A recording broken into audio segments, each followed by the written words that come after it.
अस्सलाम वालेकुम दोस्तों, आज हम आपको जौ के फ़वाइद के बारे में बताएंगे। ये हज़म करना आसान है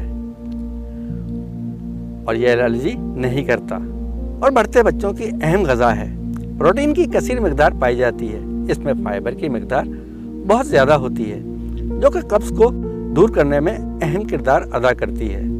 ये बाइल एसिड या जिगर की कई बीमारियों का बायस बनता है। इसकी पैदावार को कम करता है ताकि जिगर सेहतमंद रहे। इसमें कॉपर, मैग्नीशियम, कैल्शियम, सेलेनियम पाए जाते हैं जो कि जिस्म के मुख्तलिफ अज़ा की सेहत के लिए बहुत ज़रूरी है। जौ में मौजूद अहम अज़ा जो जिस्म को फ़ायदा पहुँचाते हैं, जौ में टोकोफेरोल्स और विटामिन ई की कसीर मिक़दार पाई जाती है।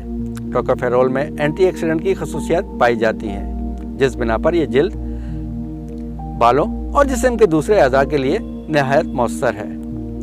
लेस पालिंग इदारे में एक तहकीक की गई जिसके मुताबिक जिन ग़िज़ाओं में टोकोफेरोल और इससे मिलते जुलते अज़ा पाए जाते हैं वो जिल्द, आँखों और सरतान जैसी मुज़ी बीमारियों से बचाता है। इसलिए कहा जाता है जौ की ग़िज़ा को लाजमी अपनी खुराक का हिस्सा बनाएं। और इसमें जौ का दलिया काफ़ी मुफीद है क्योंकि इसमें जौ के अलावा दूध का भी इस्तेमाल होता है जो कि जिस्म को तवानाई पहुँचाने में अहम किरदार अदा करता है। जौ की ग़िज़ा यानी जौ का दलिया, जौ के आटे की रोटी, जौ का पानी, जौ के सत्तू के बारे में जदीद साइंस भी कहती है कि इसमें 8 के 8 ज़रूरी एसिड इस अंदाज में, इस तरतीब में शामिल हैं जिससे भरपूर तवानाई मिलती है। जौ के बारे में मुहद्दिसीन का कहना है कि जौ का दलिए के इस्तेमाल से जिस्मानी कमज़ोरी कम होती है। ये खांसी और हलक की सोजिश के लिए मुफीद है। जौ का दलिया खाने से जिस्म से गलाज़तों का इखराज होता है, इसलिए जिस्म को गुर्दे की तकलीफ हो इसको जौ की बनी हुई चीज़ों के इस्तेमाल का मशवरा दिया जाता है। जौ की ग़िज़ा की अहमियत इस एक बात से भी उभर कर सामने आई है। अगर हम आजकल की बीमारियों के नाम गिनना शुरू करें यानी मलेरिया, हैज़ा, यरकान, नमूनिया, तो 40 के करीब बीमारियों के नाम गिन पाएंगे, जबकि 100 के करीब बीमारियों का इलाज जौ की ग़िज़ा में है। जौ के दलिए से न सिर्फ इंसान को तब भी फ़ायदे मिलते हैं बल्कि इससे रूहानी तौर पर भी फ़ायदा उठाया जा रहा है। ये ज़हानत बढ़ाता है और गौर व फिक्र की सोच को तहरीक देता है, आवाज़ को दिलकश और सुरीला करता है, समात और बसारत को तक़वियत देता है। ये मोटापा दूर करता है, जिस्म की चर्बी को पिघलाता है और खून को खालिस और साफ़ और शफाफ करने में अहम किरदार अदा करता है। जौ की ग़िज़ा खाने से खून में फटकरियाँ नहीं बनती।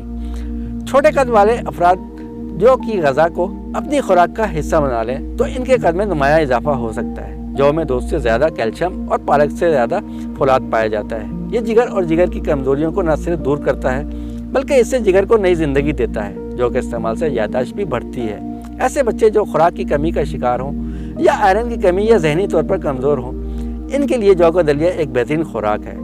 बेहतरीन वक्त सुबह का नाश्ता है, रात के खाने के वक्त भी इस्तेमाल हो सकता है। मरीज़ हज़रात दिन में 2 या 3 बार भी इस्तेमाल कर सकते हैं। जौ के दलिया की अहमियत तब्बे नबवी सल्लल्लाहु अलैहि वसल्लम के हवाले से जौ की ग़िज़ा हज़ारों सालों से नबियों परहेज़गारों की पसंदीदा ग़िज़ा रही है। हमारे प्यारे नबी हज़रत मोहम्मद सल्लल्लाहु अलैहि वसल्लम जौ का दलिया शौक़ से तनावल फरमाते थे। जब हज़रत मोहम्मद सल्लल्लाहु अलैहि वसल्लम पर पहली वही नाजिल हुई तो इस वक्त भी जो चीज़ आपके पास थी वो जौ की ग़िज़ा थी। बस यही एक बात जौ की अहमियत को ज़ाहिर कर रही है। इस तरह 21 अहादीस मुबारका का हवाला जौ की ग़िज़ा से मुंसलिक है। हज़रत आयशा सिद्दीक़ा रज़ी अल्लाह अन्हा से रवायत है कि अहले खाना से अगर कोई बीमार होता, आप सल्लल्लाहु अलैहि वसल्लम इसके लिए तलबीना तैयार करवाते, मरीज़ को खिलाते ताकि वो जल्द सेहतियाब हो सके। एक और जगह हज़रत आयशा सिद्दीक़ा रज़ी अल्लाह से रिवायत है कि आप सल्लल्लाहु अलैहि वसल्लम ने फरमाया, तलबीना दिल का गम ऐसे उतारता है जैसे तुम पानी से मुँह धोकर अपना चेहरा गलाज़त से पाक करते हो। जदीद साइंस ने भी तलबीना की अहमियत को तस्लीम किया है। ये जौ के आटे का खीर नुमा दलिया है जो दूध, खजूर और शहद को मिलाकर बनता है। ज़ियाबतीस के मरीज़ खजूर न डालें, शहद खालिस डालें। कहा जाता है किसी चीज़ का इस्तेमाल एक हद तक ठीक होता है, अगर हम ज़्यादा इस्तेमाल करना शुरू कर दें तो वो नुकसानदेह साबित हो सकता है। ताहम जौ के बारे में भी यही कहा जाता है कि अगर आप वज़न कम करना चाहते हैं तो मुतवाज़न तौर पर खाएं क्योंकि बहुत ज़्यादा इस्तेमाल पेट ख़राब कर देता है। लिहाजा इसको अपनी खुराक में लाजमी शामिल करें, लेकिन एक हद तक अपने आप को सेहतमंद रखें। चीज़ों को इतदाल से इस्तेमाल करें ताकि अफादियत हासिल हो, ना कि कोई नुकसान। दोस्तों, آپ کو یہ ویڈیو پسند آئے تو ہمارے چینل کو لائک شیئر اور سبسکرائب ضرور کیجیے گا، بیل آئیکن کے بٹن کو ضرور دبائیے گا۔ اگلی ویڈیو تک کے لیے اللہ حافظ۔